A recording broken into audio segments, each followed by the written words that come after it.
This is like the third time I'm doing this. Okay, ready? It's recording. Okay, make it like BuzzFeed. Let's go.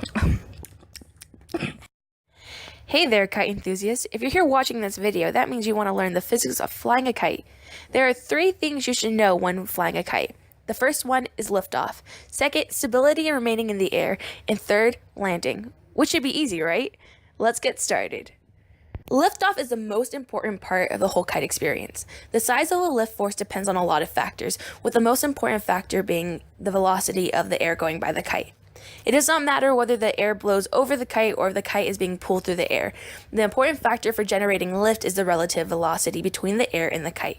Are you with me?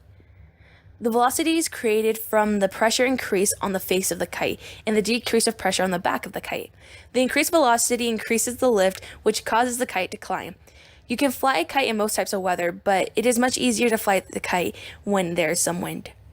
Next, kites aren't very stable in general and tend to spin and tilt along their longitudinal and ladder axis, making it hard to keep them stable.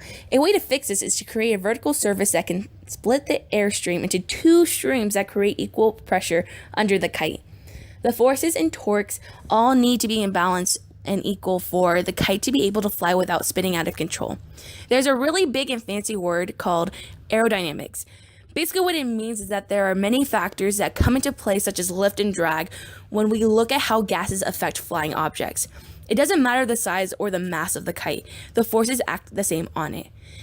Now that you are in the air, the next question is, how the heck do you remain in the air? When it comes to flying, it all depends on the drag, torques, and gravity. Drag is when the air is going directly towards the kite and pulling the kite in the same direction as itself. Torque is when the object starts a turning motion. To lessen the torque, you want to steer your kite in the opposite direction it is turning. By doing so, it takes away the force of the torque and helps to stabilize the kite. In order to land a kite, you have to take in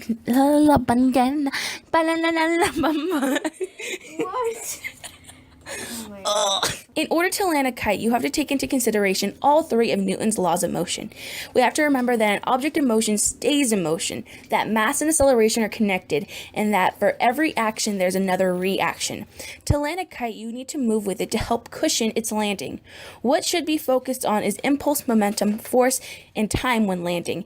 The change in momentum of the kite will equal the impulse applied to it. Then you need to make sure you create an unbalanced force that's pushing down on the kite.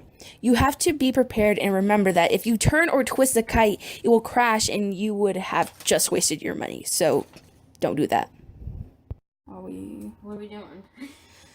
I don't know. No one knows. I'm tired. Oh my. Who does kite flying anyways? I don't know. Are they sad people? Probably. Sad person. Why are we mean? This next one goes out to our favorite physics teacher, Mr. Ellis. Another thing that's coming up for the physics of kites is kiteboarding. It looks like people strap themselves to boards and take off on water. Then the kite pulls the people off the water for short jumps, and they do tricks. There's a warning, though, that says, do not attempt without taking classes. So, okay, we're not going to do that. We could do it with the classes, but we just don't have time for that. So, let's fly! Science!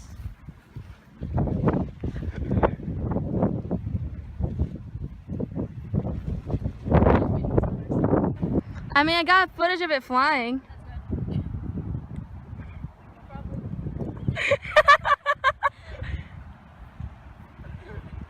Nice. I am performance art.